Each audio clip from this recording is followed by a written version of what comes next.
परमेश्वर पिता का धन्यवाद हो कि आज के इस अवसर में हम आमोस की पुस्तक का अध्ययन करने के लिए उपस्थित होने पाए हैं।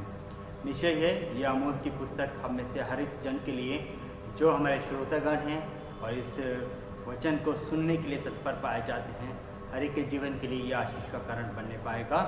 और आमोस की पुस्तक को इससे पहले हम अध्ययन करें, हम सर्वप्रथम अपने आप को परमेश्वर की उपस्थिति में रखें और परमेश्वर से हम प्रार्थना करें कि परमेश्वर हमें से प्रत्येक को इस पुस्तक को समझने के लिए और इसको जानने के लिए अपनी बुद्धि और समझ से परिपूर्ण करें। आइए हम प्रार्थना करें।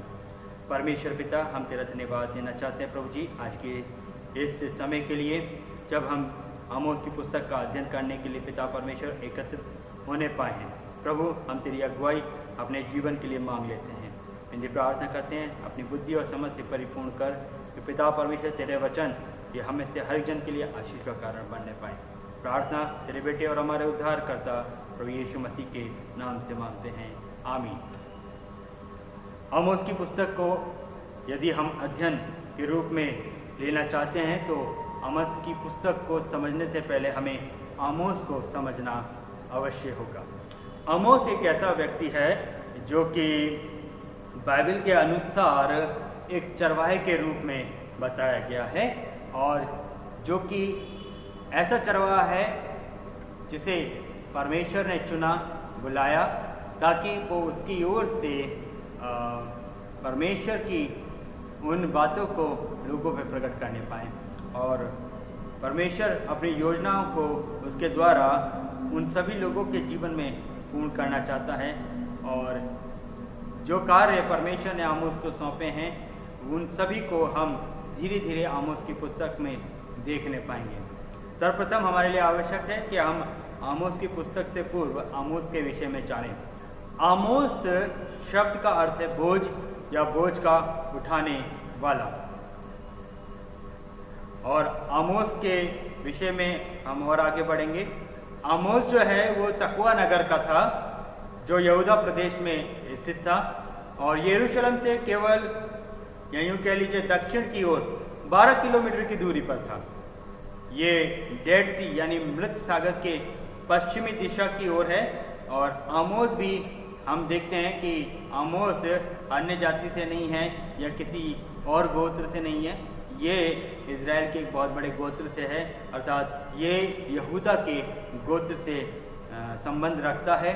और उसे परमेश्वर ने इज़राइल के विषय में भविष्यवाणी करने के लिए बुलाया था। वो एक चरवाहा है जिसके लिए इब्रानी शब्द रोहा इस्तेमाल किया जाता है, जिसे छोटे झुंड के चरवाहों के लिए प्रयोग किया जाता है, जैसे 100 के लगभग।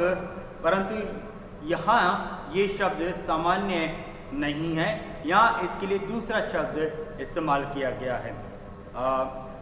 रोहा शब्द जो है वो छोटे चरवाहों के लिए उपयोग किया जाता है।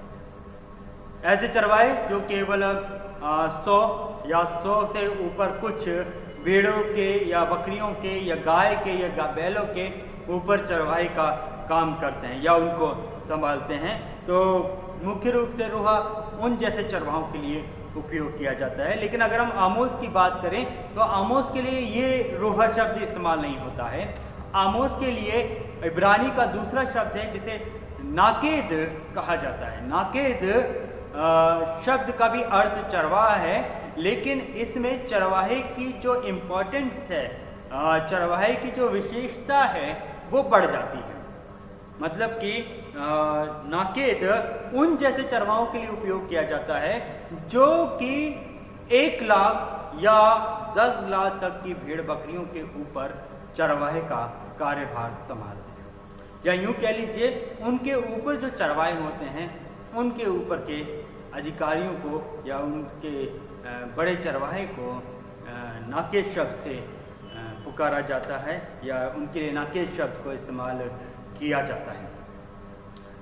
दूसरा राजा, उसका तीसरा अध्याय उसके 4 पद में, मोआब का राजा मेशा जो है वो बहुत सी भेड़ बकरियों को रखता था और इज़राइल के राजा को 1 लाख बच्चे और 1 लाख मेढ़ों का ऊन कर के रूप में दिया करता था, अर्थात टैक्स के रूप में वो कम से कम 1 लाख बच्चे और 1 लाख मेढ़ों का ऊन कतर कर उनको दिया करता था, जो कि कर के रूप में वसूला जाता था। और क्योंकि दूसरे राजा में हम मोआब का राजा मेशा के विषय में देखते हैं कि वो बहुत बड़ा एक चरवाहा के रूप में या व्यापारी के रूप में वहाँ पे देखा जाता है, ठीक वैसे ही आमोस जो है वो भी 1 लाख से लेकर 10 लाख तक के भेड़ बकरियों के ऊपर या उनमें ठहराए हुए चरवाहों के ऊपर का चरवाहा माना जाता है। मतलब एक बहुत बड़ा चरवाहा, जिस प्रकार लूत है, जिस प्रकार अब्राहम है, ये वो चरवाहे थे जो बहुत बड़े झुंड के रखवाले थे। और इनके बारे में हम वृतांत में पढ़ते हैं उत्पत्ति में कि जब लूत और अब्राहम के चरवाहों में आपस में झगड़ा होने लगा, तब हम वहाँ पे पाते हैं कि अब्राहम ने अपने भतीजे लूत को दूसरी दिशा में जाने के लिए अवसर प्रदान किया। ये वो चरवाहे हैं जो बहुत बड़े संख्या में पाए जाने वाले जंतुओं के ऊपर या मवेशियों के ऊपर या भेड़ बकरियों के ऊपर ये चरवाहे पाए जाते हैं। इसके साथ आमोस के विषय में अगर हम और जानें तो आमोस केवल एक चरवाही नहीं, वो वचन कहता है कि वो गूलर के पेड़ों का छांटने वाला भी काम करता था और वह गूलर के पेड़ों का एक तरीके से व्यापारी भी था।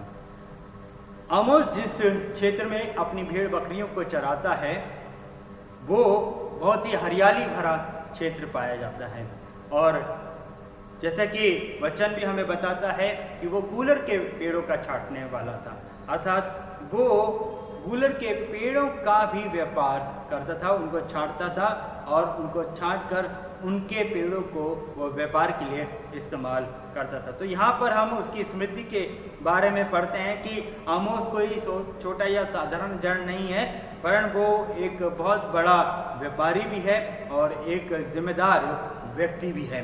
वो भविष्यद्वक्ताओं के समाज का नहीं है, या यूँ कह लीजिए वो किसी भविष्यद्वक्ता का पुत्र नहीं है और ना ही वे नबियों के या भविष्यद्वक्ताओं के मठ का था। वो कभी भविष्यद्वक्ताओं के स्कूल में नहीं गया, परंतु परमेश्वर ने उसे अपनी सेवा के लिए बुलाया है।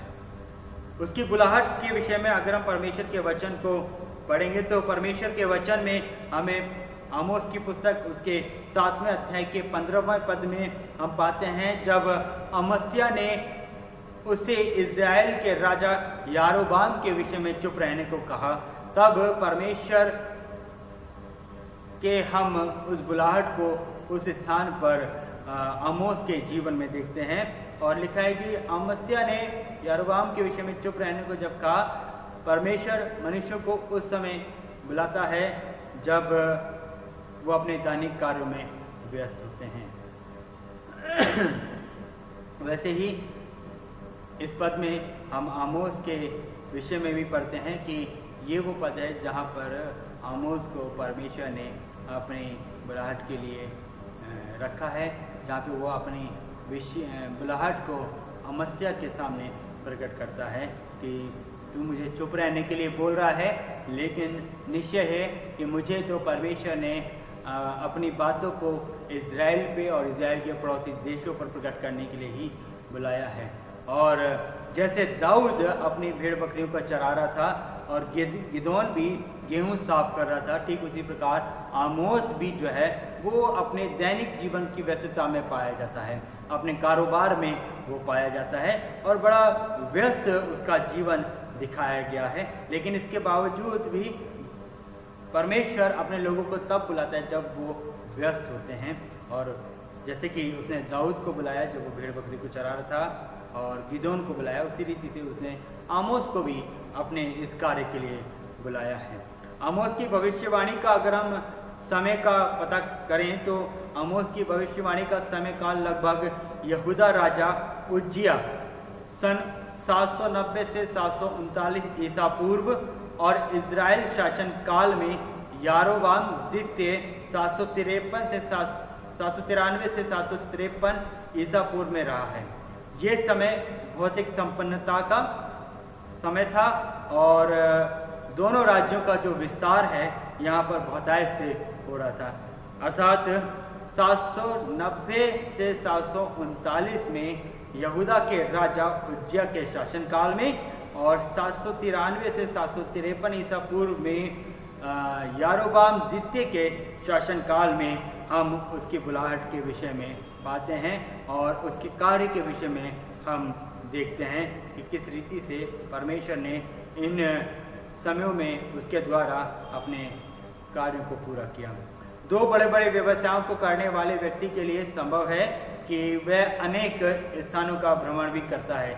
आमोस के लिए भी हम यही देखते हैं कि वो बहुत बड़ा चरवाहा है और निश्चय है कि वो भी बहुत से बड़े बड़े स्थानों में भ्रमण करता है। और इसीलिए आमोस की पुस्तक में जिन जिन क्षेत्रों का नाम लिया गया है और जिन जिन क्षेत्रों के विषय में परमेश्वर की ओर से उसने भविष्यवाणी करी, निश्चय है कि इन सभी क्षेत्र के विषय में जो आमोस है वो बहुत ही भली प्रकार से जानता है। और ये सारे के सारे क्षेत्र या प्रदेश या यूं कह लीजिए राज्य आमोस की यात्रा के ही वो दृश्य के वर्णन के रूप में देखे जाते हैं।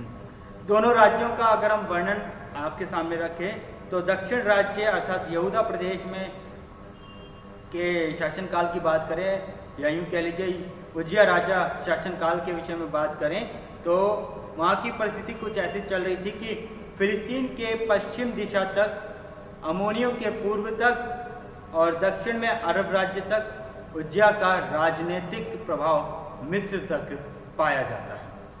उत्तरी राज्यों का वर्णन अगर हम कहें या यूं कह लीजिए यारोबाम राज्य के शासनकाल के विषय में अगर हम बात करते हैं तो आराम 802 ईसा पूर्व में असीरिया के अधीन पाया गया था और असीरिया अपनी राजनीतिक उलझनों में फंसा हुआ था। तब यारोबाम द्वितीय ने अपनी सीमा अरामियों तक बढ़ा लिया और इजराइल की भूमि को फिर से उसने वापस ले लिया। या यूं कह लीजिए कि मुख्य रूप से अगर हम पूरे इजराइल की बात करें तो उत्तरी दिशा में हम जो है वो उज्जिया राजा का प्रभाव पाते हैं और यहूदा क्षेत्र की बात करें तो वहाँ पर हम उज्जिया राजा शासन का प्रभाव पाते हैं। और उत्तरी क्षेत्र की अगर हम बात करते हैं तो वहाँ पर हम यारोबाम शासन का के विषय में हम वहाँ पर देखते हैं। आमोस का जो व्यक्तिगत स्वभाव है वो बहुत ही सरल दिखाया गया है। आमोस जो है वो अपने आप में एक दीन मनुष्य है, वो अपने जीवन की स्थिति को छिपाता नहीं है। आमोस जो है वो बुद्धिमान मनुष्य है, वो ना समझने वाला प्रचार नहीं करता बल्कि उसका प्रचार स्पष्ट होता है। आमोस चालाक व्यक्ति भी है, वो इतना भोला व्यक्ति नहीं है और निश्चय है कि वह लोगों की त्रुटियों को पकड़ता है और उनके शत्रुओं का पहले न्याय करता है। आमोस निडर व्यक्ति भी है और मैं समझता हूँ इसी कारण परमेश्वर ने उसे अपनी इस महान सेवकाई के लिए चुना कि वो उसकी ओर से भविष्यवक्ता कहलाए। वो लोगों के कानों के अनुसार प्रचार नहीं करता, वो सत्यता के साथ स्पष्ट प्रचार करता है।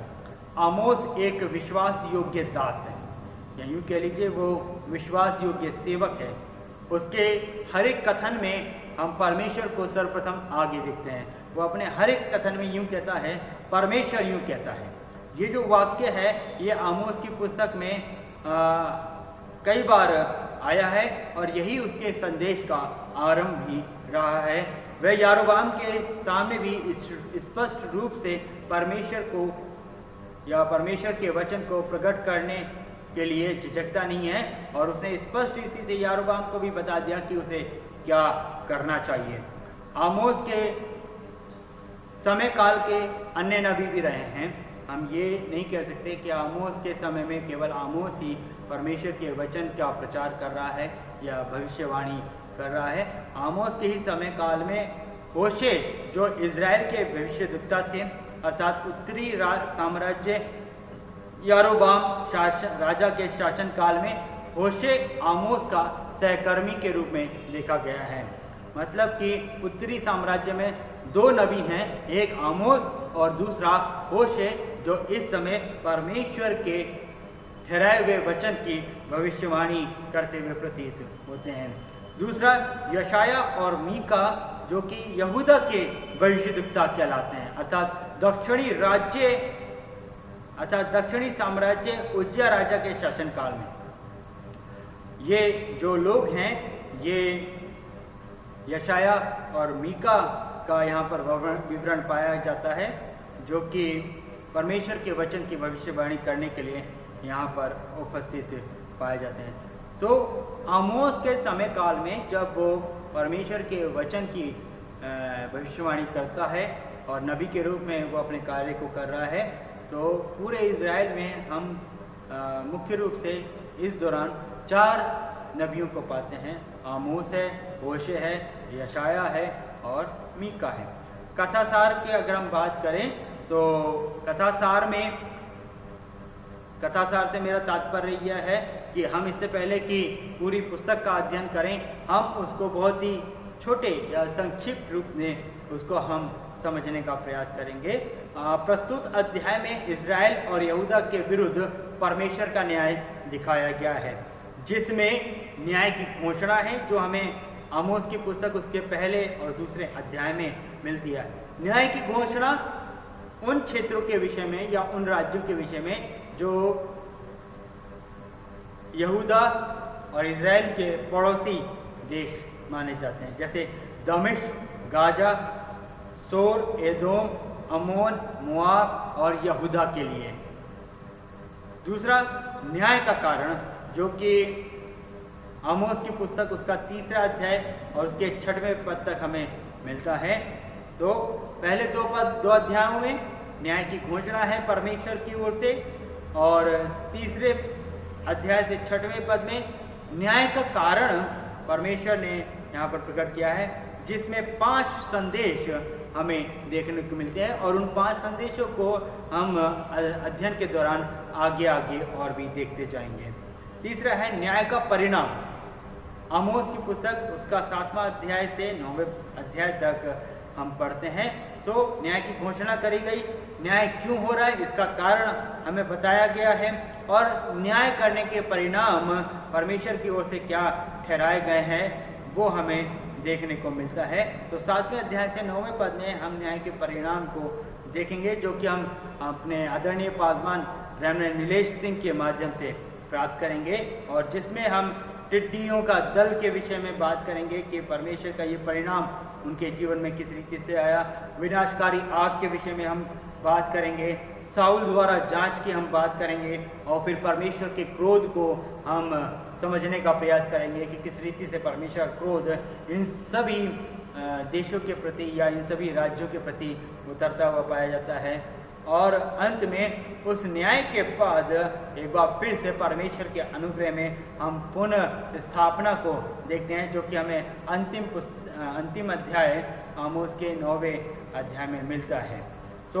ये छोटी सी जानकारी है आमोस के विषय में, आमोस के जीवन शैली के विषय में, आमोस के समय के विषय में, आमोस के खुद के व्यक्तिगत जीवन के विषय में, और ये पाठ के विषय में, यूं कह लीजिए पुस्तक के विषय में, जो कि हमने यहाँ पर देखा है। और निश्चय है कि क्योंकि हमने आमोस की व्यक्तिगत जीवन को समझा है, उसके समय काल को, उसकी भौगोलिक स्थिति को हमने जान लिया है, और उसकी बुलाहट को हमने समझा है कि क्यों उसको परमेश्वर ने अपने कार्य के लिए बुलाया था। और आगे जब परमेश्वर उससे अपने उन महान कार्यों को करवाता है और अपने वचन को लोगों पर प्रकट करता है, तो हम उन सभी बातों को आने वाले अध्ययन में या यूँ कह लीजिए आने वाले सप्ताह में हम उसको जांचने पाएंगे। और नीचे ये प्रभु के अनुग्रह में हम जब आगे बढ़ेंगे तो हम आमोस की पुस्तक उसका पहले अध्याय के विषय में अध्ययन करेंगे कि पहले अध्याय में परमेश्वर के ओर से हमारे और आपके लिए क्या क्या ठहराया है, जिसे हम देख सकते हैं, जिसे हम पढ़ सकते हैं, जिसे हम सुन सकते हैं और समझ सकते हैं। निश्चय है आगे हम जैसे प्रत्येक अध्यायों के अनुसार आगे बढ़ते जाएंगे, परमेश्वर की आशीष हम में से हर एक के साथ बनी रहने पाएगी। परमेश्वर अपने इन सभी वचन के द्वारा और इस छोटे से अध्ययन के द्वारा हम में से हर एक को अपनी आशीष प्रदान करें।